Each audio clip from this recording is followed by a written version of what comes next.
Hi guys, स्वागत है आप सभी का एक और नई वीडियो में। एक और नया दिन, एक और नई गाड़ी। और सुबह से आप देख रहे हैं कि मैं स्कोडा स्लाविया को चला रहा हूँ। हालांकि आपने तो 2-3 वीडियोस में देखा हो, तो आपको बता देता हूँ कि ये स्कोडा स्लाविया है 1 लीटर TSI मैनुअल ट्रांसमिशन के साथ। और आज की वीडियो में आपको देने वाले हैं इसका डिटेल्ड ड्राइव रिव्यू।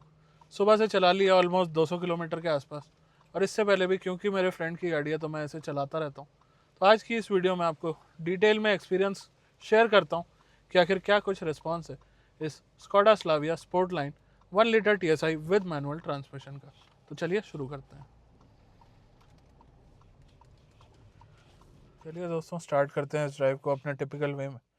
सबसे पहले गाड़ी को कर लेते हैं स्टार्ट, और फिर आपको 1 बाय 1 करके सारी डिटेल्स पहुंचाते हैं इस गाड़ी की।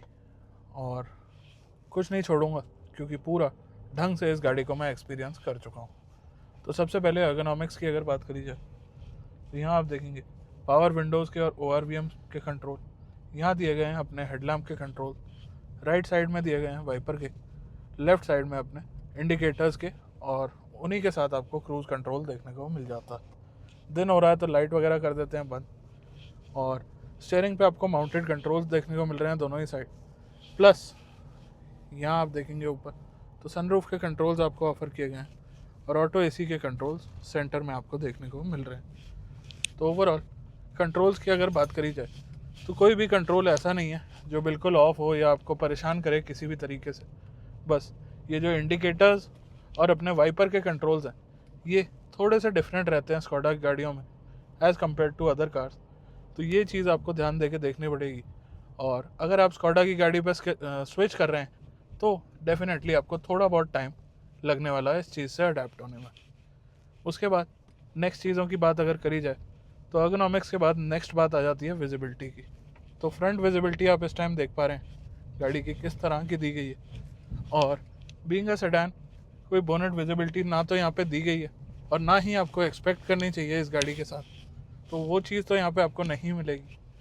उसके बाद बात करते हैं विजिबिलिटी एस्पेक्ट में ही अपने ORVMs।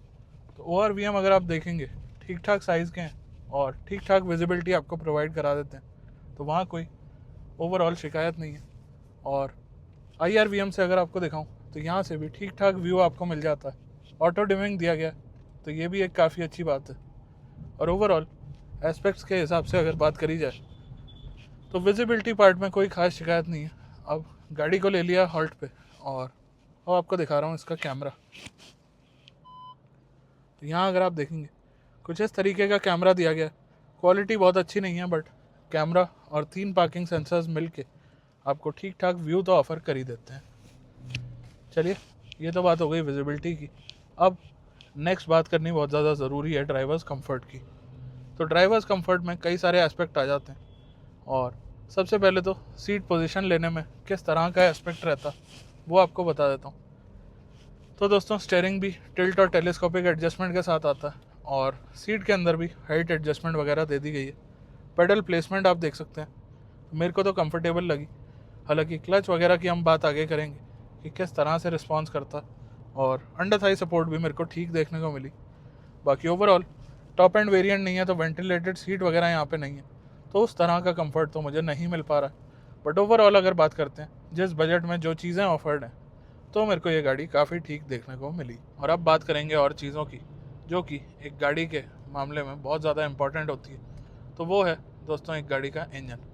अब इंजन की अगर इस गाड़ी की बात करें तो स्लाविया मैं पहले भी चला चुका हूँ, बट आज जो स्लाविया चला रहा हूँ पहले बात करते हैं उसकी। तो ये है 1 litre TSI with manual transmission वाली स्कोडा स्लाविया। इससे पहले मैं 1 लीटर ऑटोमेटिक का रिव्यू आपको ऑलरेडी दे चुका हूँ, 1.5 लीटर मैनुअल का रिव्यू आपको ऑलरेडी दे चुका हूँ, और DCT वाली स्लाविया मैंने अभी तक नहीं चलाई है, तो उसका रिव्यू आने वाले टाइम में आप तक पहुँचा दूँगा।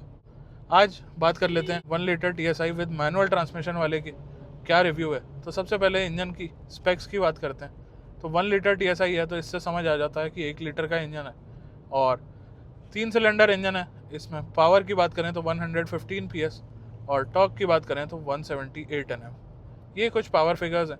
6 स्पीड मैनुअल या 6 स्पीड ऑटोमेटिक का ऑप्शन आता है इस 1 लीटर इंजन के साथ। और जैसा कि मैंने पहले बताया कि ऑटोमेटिक को मैं ऑलरेडी चला चुका हूँ डिटेल में, तो आज बारी है मैनुअल की। तो ओवरऑल पावर की अगर बात करें तो पावर किसी भी तरह से कम नहीं लगती है और ना ही किसी भी तरह से ओवर पावर्ड ये गाड़ी आपको लगने वाली है। जैसे अगर आप इसी गाड़ी का 1.5 वर्जन लेंगे तो वो एक्चुअल में काफ़ी ज़्यादा पावरफुल गाड़ी निकल के आ जाती है और वो गाड़ी हर कोई कंट्रोल नहीं कर पाता है। बट ये 1 litre TSI better than 1.5 naturally aspirated engines जो कंपटीशन ऑफर कर रहा है उनसे बेटर मैं बता सकता हूँ। बट ओवरऑल अगर आप इसे किसी 1.2 टर्बो या 1.5 टर्बो से कंपेयर करें तो डेफिनेटली उतना ज़्यादा बेटर परफॉर्म ये नहीं कर पाता है। बट इस सेगमेंट में टर्बो इंजन्स भी सिर्फ Hyundai और स्कोडा और वॉक्सवैगन ही देते हैं। तो अगर किसी को 1.5 लीटर वाला इंजन लेना तो मैंने रिसेंटली वरना को भी 1.5 में चला के देखा हुआ है और कुछ टाइम पहले स्लाविया को भी 1.5 में चला के रिव्यू दिया हुआ है। आप उन वीडियोज़ को जाके देख सकते हैं। बाकी अगर 1 लीटर के हिसाब से देखा जाए तो काफ़ी अच्छी परफॉर्मेंस पावर पिकअप ये गाड़ी हमें ऑफ़र कर देती है। कोई ड्राइव मोड्स वगैरह इसके साथ नहीं आते हैं तो उस चीज़ को छोड़ देते हैं। और उसके बाद बात करनी ज़्यादा ज़रूरी है क्लच की। तो ये gear box I don't know आपको दिख पा रहा है नहीं दिख पा रहा है इस शॉट के साथ, बट ओवरऑल गियर बॉक्स की स्लिक शिफ्टिंग है, वहाँ पे कोई दिक्कत परेशानी नहीं है। बट क्लच थोड़ा सा deep as compare to other petrol cars Maruti Hyundai से अगर हम कंपेयर करें और थोड़ा सा डीप भी लगा मुझे।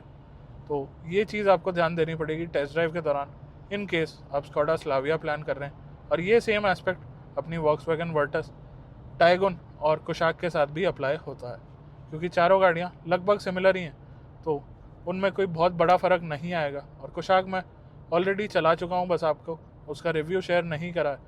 तो उस हिसाब से भी अगर आपको बताऊँ तो जो लोग मारुति Hyundai से इन गाड़ियों पर स्विच कर रहे हैं उन्हें थोड़ा सा ध्यान दे लेना चाहिए इसके क्लच पे जब वो गाड़ी परचेज डिसीजन बना रहे हों, क्योंकि इनका क्लच थोड़ा सा डिफरेंट तरीके से वर्क करता है और हाइड्रोलिक क्लच इन गाड़ियों के अंदर ऑफर किया जाता है। अब क्लच का एस्पेक्ट तो आपको बता दिया, पावर का बता दिया, इंजन का बता दिया, तो नेक्स्ट एस्पेक्ट आ जाता है ब्रेकिंग का। तो ब्रेकिंग के अंदर आगे डिस्क और पीछे ड्रम ब्रेक्स देखने को मिलते हैं और ब्रेकिंग में काफ़ी बड़ा काम होता है टायर्स का भी। तो इसके अंदर 205, 55, 16 के टायर साइज़ हमें ऑफ़र किया गया है। और ओवरऑल अगर पावर के हिसाब से अगर ब्रेकिंग को एनालाइज़ किया जाए तो ब्रेकिंग परफॉर्मेंस में मेरे को कोई खास शिकायत नहीं लगी, ठीक ठाक ब्रेकिंग है। और कई बार चला चुका हूँ मैं स्लाविया को भी, वर्टस को भी, अलग अलग गाड़ियों को, तो ब्रेकिंग से ओवरऑल कोई ऐसी मेजर शिकायत मेरी नहीं रहती है। हाँ, ऑल 4 डिस्क ब्रेक्स होते तो as compare to a TSI engine थोड़ी सी बेहतर बात रहने वाली थी, बट जितना जो प्रोवाइड करा दिया है स्कोडा ने, वॉक्सवैगन ने, उससे भी मेरे को कोई खास बड़ी शिकायत तो नहीं है। अब ब्रेकिंग एस्पेक्ट की बात हो गई तो नेक्स्ट एस्पेक्ट आ जाता है इंजन से रिलेटेड, वो होता है माइलेज। तो दोस्तों माइलेज अगेन एक बहुत इंपॉर्टेंट पार्ट है और माइलेज टेस्ट भी मैंने आपको लगभग सभी गाड़ियों के दे रखे हैं। तो इस गाड़ी का क्या एस्पेक्ट है, इस गाड़ी का भी माइलेज टेस्ट या तो आ चुका होगा या आपके लिए बहुत ही जल्द आने वाला है। मैं माइलेज टेस्ट बना चुका हूँ इसका, बट अगर रिव्यू में बताऊँ आपको माइलेज, तो रिव्यू में हर तरह की माइलेज बताऊँगा जिसे मैंने एक्सपीरियंस करा। तो दोस्तों अगर आप सिटी में ट्रैफिक में इस गाड़ी को लेके चलते हैं और प्योरली सिटी में ही चलते हैं तो ये गाड़ी आपको 13-14 की माइलेज देने के केपेबल है।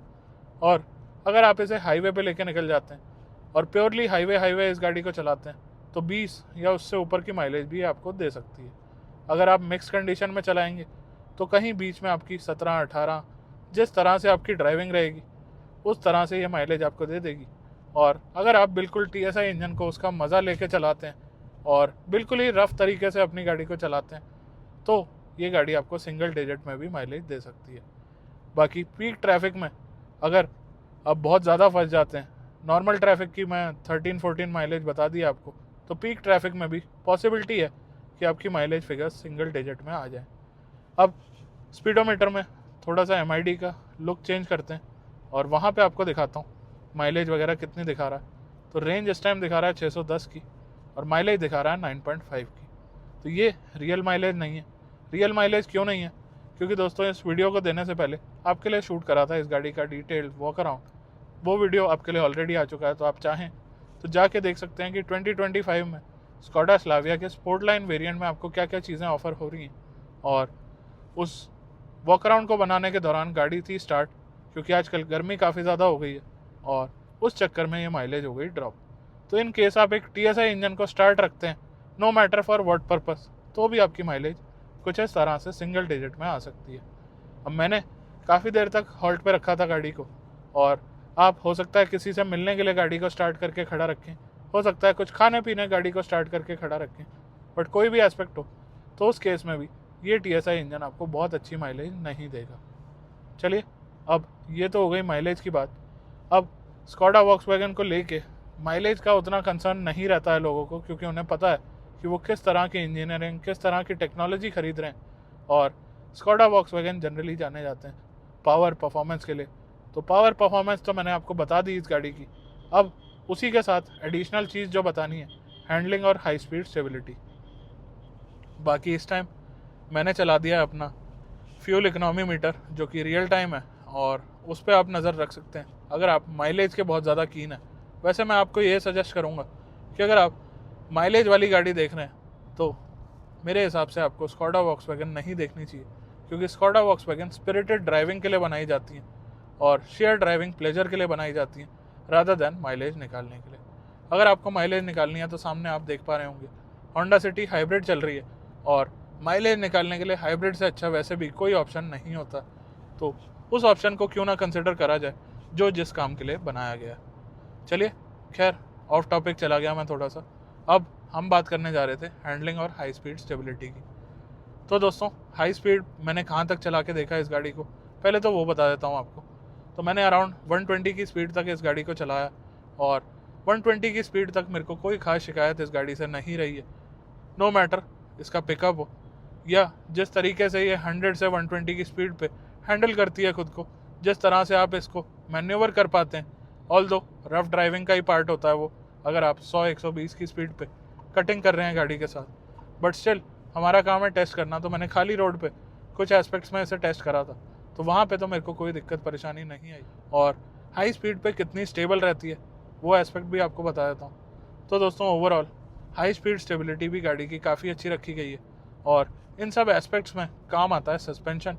तो इसका सस्पेंशन किस तरीके का है, तो दोस्तों अब TSI इंजन है तो कहीं ना कहीं स्टिफनेस तो रखनी बहुत ज़्यादा ज़रूरी है सस्पेंशन में, क्योंकि पावर पिकअप परफॉर्मेंस आपको अच्छा मिलने वाला है।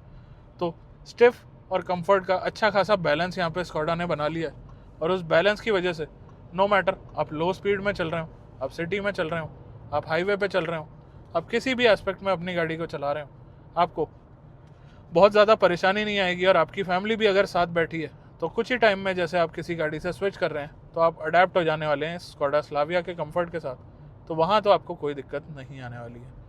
तो हम बात कर रहे थे हाई स्पीड स्टेबिलिटी की।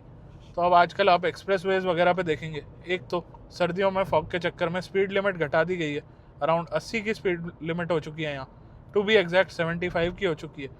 और उससे अलग अगर बात करें तो जितना ट्रैफिक है रोड्स पे, वैसे भी गाड़ी बहुत ज़्यादा तेज़ चलाई नहीं जा सकती। बट मैंने यमुना एक्सप्रेसवे वगैरह पे भी थोड़ा सा इसे चला के देखा, और वैसे तो मैंने आपको बताया कि मेरे फ्रेंड की गाड़ी है तो मैं चलाता रहता हूँ, तो उस हिसाब से अगर आपको बताऊँ तो हाई स्पीड पे भी अच्छी खासी स्टेबल परफॉर्म करती है ये गाड़ी।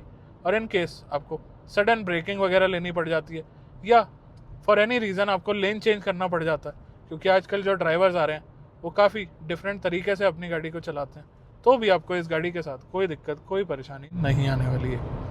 तो दोस्तों, ये स्टीयरिंग आप देख पा रहे होंगे, तो स्टीयरिंग किस तरह का रिस्पांस देता है वो भी बहुत ज़्यादा मैटर करता है, स्पेशली स्कोडा वॉक्सवैगन की गाड़ियों में। क्योंकि अगर आप स्पिरिटेड तरीके से इन्हें चलाते हैं, और काफ़ी लोग स्कोडा वॉक्सवैगन की गाड़ियाँ ट्यून भी कराते हैं, इवन ये जो 1 लीटर TSI इंजन मैं इस टाइम चला रहा हूँ काफ़ी ट्यून फ्रेंडली इंजन है, और जो इनका स्टॉक में 1.5 TSI इंजन आता है उसके आसपास की पावर फिगर्स ये इंजन ईजिली अचीव करने के केपेबल है। तो उसमें काफ़ी सारी चीज़ें देखनी पड़ती हैं कि आप गाड़ी को पावर तो दे देंगे, बट क्या उतनी पावर गाड़ी की चेसी, गाड़ी की ब्रेक्स, गाड़ी के टायर्स, गाड़ी का स्टीयरिंग, गाड़ी के सस्पेंशन हैंडल कर पाते हैं या नहीं। तो दोस्तों, यहाँ पे कोई दिक्कत परेशानी नहीं है, क्योंकि already Skoda Slavia stock format में भी एक 1.5 TSI इंजन के साथ आती है, और उतनी पावर हैंडल करने के ये हर तरह से केपेबल है। बाकी अगर 1.5 और 1 लीटर के डिफरेंस की बात करें तो मुझे कोई बहुत ज़्यादा डिफरेंस नहीं लगा है दोनों गाड़ियों के कंफर्ट के अंदर, सस्पेंशन सेटअप के अंदर, और दोनों ही इक्वली आपको परफॉर्म करके दिखाती हैं।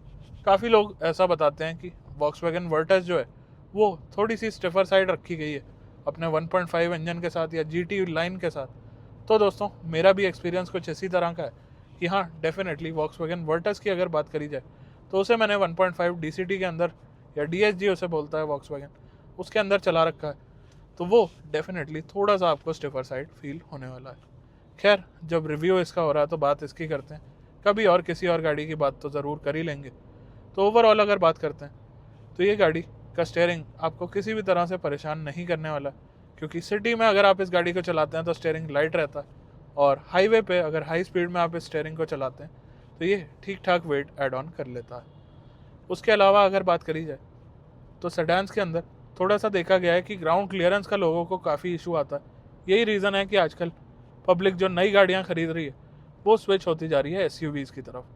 तो वो क्या एस्पेक्ट है इस गाड़ी के अंदर अगर आपको बताऊं तो दोस्तों, इस गाड़ी के अंदर 179 mm की ग्राउंड क्लियरेंस आपको देखने को मिलती है। और ओवरऑल अगर 3-4 जो स्कोडा स्लाविया मैंने अभी तक चलाई हैं उनके हिसाब से बात करूं तो शायद 2000 किलोमीटर से ऊपर, और हर तरह के एस्पेक्ट में, हर तरह के ट्रैफिक में, हर तरह की रफ रोड पे मैं इस गाड़ी को टेस्ट कर चुका हूँ।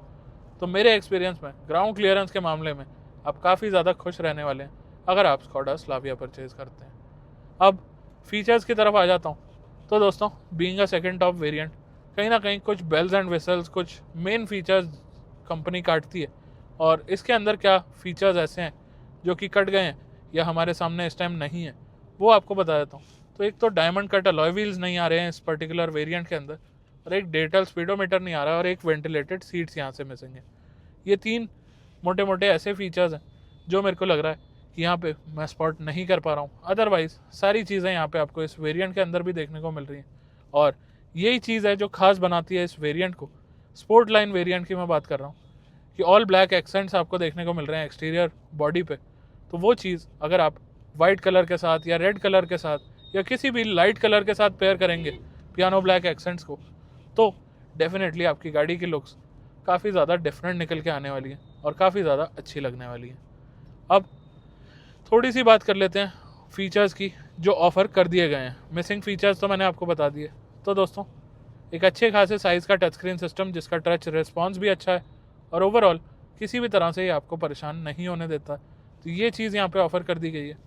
उसके अलावा और चीज़ों की अगर बात करी जाए तो यहाँ पे leather wrapped steering wheel offer कर दिया गया, क्रूज़ कंट्रोल हमें देखने को मिल जाता।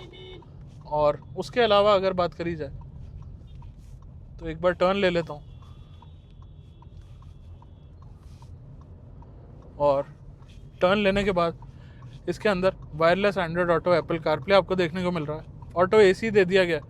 बाकी मैनुअल काफ़ी कंपनीज अपने लोअर वेरिएंट्स के अंदर 6 स्पीड के बजाय 5 स्पीड देने की कोशिश करती हैं। वो कॉस्ट कटिंग भी यहाँ पे स्कोडा ने नहीं करी है।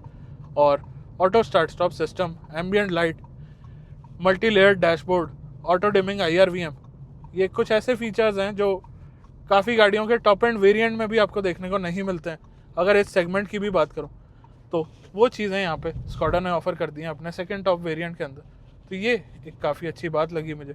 और ओवरऑल ये पर्टिकुलर गाड़ी भी, ये इंजन ट्रांसमिशन भी और ये वेरिएंट भी मैं आपको अपनी साइड से रिकमेंड करता हूँ। अब नेक्स्ट चीज़ों की बात करें तो दोस्तों, सारी चीज़ों की बात हो गई, और सिटी एस्पेक्ट से थोड़े से पॉइंट्स मैं आपको बताना चाहता हूँ कि एक इस गाड़ी के अंदर कोई फ्रंट पार्किंग सेंसर्स ऑफर्ड नहीं है।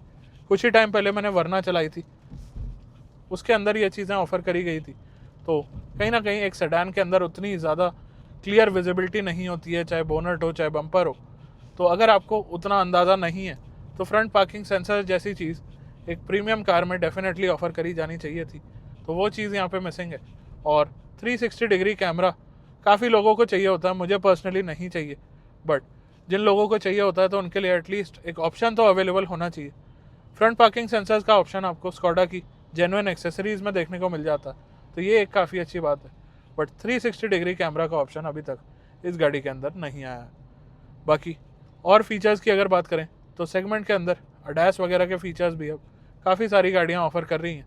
तो उन चीज़ों पे भी स्कोडा को ध्यान देना काफ़ी ज़्यादा ज़रूरी है ताकि एक अच्छा रिस्पॉन्स इस गाड़ी को मार्केट में मिल पाए।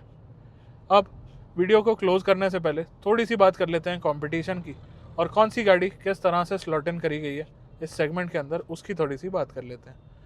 तो सबसे पहला कंपटीशन इसका आता है होंडा सिटी की। तो होंडा सिटी का एक टाइम पे काफ़ी अच्छा नाम होता था मार्केट के अंदर, और मिडिल क्लास के लिए एक तरह से लग्जरी कार होती थी होंडा सिटी। बट आज की डेट में वो एस्पेक्ट थोड़ा सा चेंज हो गया और लोगों ने स्विच होना शुरू कर दिया स्कोडा स्लाविया और वॉक्सवैगन वर्टस जैसी गाड़ियों पे। तो कहीं ना कहीं होंडा सिटी का वो बेंचमार्क लूज हो गया। और ओवरऑल एस्पेक्ट के हिसाब से बताऊं तो होंडा सिटी मेरे हिसाब से IV टेक इंजन की वजह से बिकती थी, जो कि आज भी वो कैरी कर रही है। बट होंडा ने कभी हमें एक टर्बो इंजन ऑफर नहीं करा और वीटेक इंजन्स हम 2000 के आसपास से चला रहे हैं, तो यानी कि 25 साल हो गए हैं। अब 25 साल में अगर टेक्नोलॉजी चेंज नहीं होगी तो यानी कि जनरेशन्स ने वही टेक्नोलॉजी यूज़ करी, वही टेक्नोलॉजी को डेली लाइफ में इस्तेमाल करा और उसी टेक्नोलॉजी को एंजॉय किया। तो मेरे हिसाब से तो आज के ज़माने में टर्बो इंजन्स को थोड़ा सा हमें प्रेफर करना चाहिए, क्योंकि टर्बो इंजन्स कहीं ना कहीं एक बेहतर परफॉर्मेंस आपको ऑफर करते हैं। और अगर आप हाईवेज पे लेके निकल जाएं किसी भी टर्बो इंजन वाली गाड़ी को, नो मैटर वो स्लाविया हो, वर्टस हो, वरना हो या कोई भी गाड़ी हो, तो आपको मज़ा ज़रूर आने वाला है उस गाड़ी के साथ। चलिए अब हम कंपटीशन की बात कर रहे थे, तो होंडा सिटी का मैंने आपको बता दिया कि होंडा सिटी लगभग सिमिलर ब्रैकेट में कुछ अप डाउन फीचर्स वगैरह आपको ऑफर कर देती है। और 1 लीटर TSI के साथ आप 1.5 IV टेक को कंपेयर कर सकते हैं। तो दोनों ही अपनी अपनी जगह ठीक गाड़ियाँ हैं। और जिस मेरे फ्रेंड की ये गाड़ी है वो खुद होंडा सिटी से अपग्रेड करके स्लाविया पे आया, तो आप देख सकते हैं कि कहीं ना कहीं मार्केट में बदलाव आना शुरू हो गया है। वॉक्सवैगन वर्टस और स्कोडा स्लाविया की बात करें तो ये सिर्फ टर्बो इंजन में आती है। तो इन केस आप एक सेडान चाहते हैं जिसमें CNG वगैरह लग पाए तो ये दोनों गाड़ियाँ आपको छोड़नी पड़ेंगी। अदरवाइज़ अगर आप एक पावर एंथुजियास्ट हैं, अगर आप हाईवे रनिंग पे रहते हैं, अगर आप सेफ्टी देख रहे हैं अपनी सेडान के अंदर, या फिर आप अच्छी माइलेज चाहते हैं हाईवेज पे, तो आपको स्कोडा स्लाविया और वॉक्सवैगन वर्टस में कोई भी एक गाड़ी चुन लेनी चाहिए। Hyundai वर्ना की बात करें तो Hyundai वर्ना थोड़ा सा मिक्स्ड ओपिनियन के साथ आती है अपने डिज़ाइन को लेके, क्योंकि उनका जो फ्यूचरिस्टिक डिज़ाइन लैंग्वेज है वो हर किसी को अभी उतना ज़्यादा पसंद नहीं आया और थोड़ा बहुत टाइम लगता ही है पब्लिक को अडेप्ट होने में। अदरवाइज़ अगर बात करते हैं तो वरना ड्राइवेबिलिटी के हिसाब से अगर कंपेयर करूं तो ड्राइवेबिलिटी के हिसाब से काफ़ी अच्छी गाड़ी है और कहीं ना कहीं थोड़ी सी और ज़्यादा अफोर्डेबल पड़ती है अपने 1.5 टर्बो इंजन के साथ। तो इन केस आपका बजट इसके टॉप एंड वेरिएंट की तरफ जा रहा है 1 लीटर के अंदर, तो आई वुड से कि आप एक बार 1.5 टर्बो वरना टेस्ट ड्राइव करके देख लें, क्योंकि लगभग सिमिलर से ही बजट में आपको 1.5 टर्बो मिल जाता है, जो कि अगेन TGDI है। तो TSI ना सही, TGDI को भी आप डेली लाइफ में एंजॉय करेंगे तो आपको मज़ा तो आएगा ही, और वो वहाँ पे एक बेहतर अल्टरनेटिव बन जाता है। चलिए दोस्तों, उसके अलावा बात करते हैं NVH लेवल्स की, क्योंकि 3 सिलेंडर इंजन है तो कहीं ना कहीं NVH लेवल्स की बात करना काफ़ी ज़्यादा ज़रूरी होता है, नो मैटर वो कौन सी गाड़ी हो, भले ही TSI इंजन हो, TGDI इंजन हो, क्योंकि 3 सिलेंडर तो 3 सिलेंडर ही होता है। तो इस गाड़ी के अंदर क्या कुछ एस्पेक्ट है, क्योंकि NVH लेवल्स भी कहीं ना कहीं कंफर्ट का ही एक पार्ट होता है। तो दोस्तों, जैसे ही आप गाड़ी को स्टार्ट करते हैं तो डेफिनेटली आपको पेडल्स वगैरह पे थोड़ी बहुत वाइब्रेशन फील होने वाली है और थोड़ी सी रफनेस फील होने वाली है।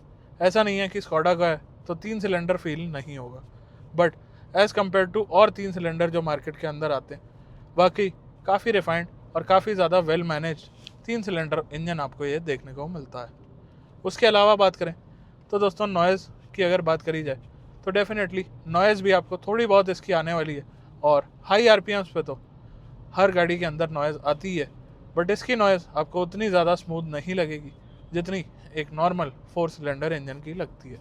तो थोड़ा बहुत आपको 3 सिलेंडर वाला मैनेजमेंट तो यहाँ पे करना पड़ेगा, बट हाँ, मैं आपको कुछ इस तरह से इसे समझा सकता हूँ कि जो 3 सिलेंडर इंजन आप और ब्रांड्स के खरीदते हैं उनसे अगर कंपेयर किया जाए, और जो 4 सिलेंडर इंजन आप किसी भी ब्रांड के खरीदते हैं, उनके बीच में आके कहीं ये सेटल होता है। अब मैं ऐसे 3.5 सिलेंडर तो बता नहीं सकता, तो आप कुछ अपने हिसाब से भी, अपने मन से भी एस्पेक्ट बना सकते हैं, बट ओवरऑल 3 सिलेंडर इंजन जितने भी मैंने चलाए हैं उनमें तो एक्चुअली ये काफ़ी ज़्यादा स्मूथ और काफ़ी ज़्यादा रिफाइंड निकल के आया। और आपको यहाँ तक बता सकता हूँ, जो लोग काफ़ी टाइम से मुझे फॉलो कर रहे हैं, कि मैं 3 सिलेंडर इंजन्स के सख्त खिलाफ़ रहता हूँ, बट ये एक ऐसा 3 सिलेंडर इंजन है जो काफ़ी अच्छी पावर देता है, ठीक ठाक रिफाइनमेंट दे देता है, और एक ऐसा इंजन है जिसे मैं पर्सनली भी अपने लिए परचेज़ कर सकता हूँ। तो अगर आप उस एस्पेक्ट से भी लें कि एक ऐसा बंदा जो 3 सिलेंडर को बिल्कुल देखता भी नहीं है, कंसिडर भी नहीं करता है, वो भी इस 1 लीटर TSI को कंसिडर कर सकता है।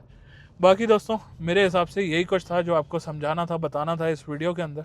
कुछ रह गया हो तो नीचे कमेंट सेक्शन खुला है, वहाँ पे जाके आप मेरे से पूछ सकते हैं। और अगर किसी और गाड़ी का कोई और रिव्यू आपको चाहिए तो वो रिव्यू भी मैं आपके लिए बहुत जल्द आने की कोशिश करूँगा, वो भी आप मेरे को कमेंट करके बता सकते हैं। बाकी आज के वीडियो में बस इतना ही, मिलता हूँ बहुत जल्द एक नई वीडियो के साथ, तब तक के लिए धन्यवाद।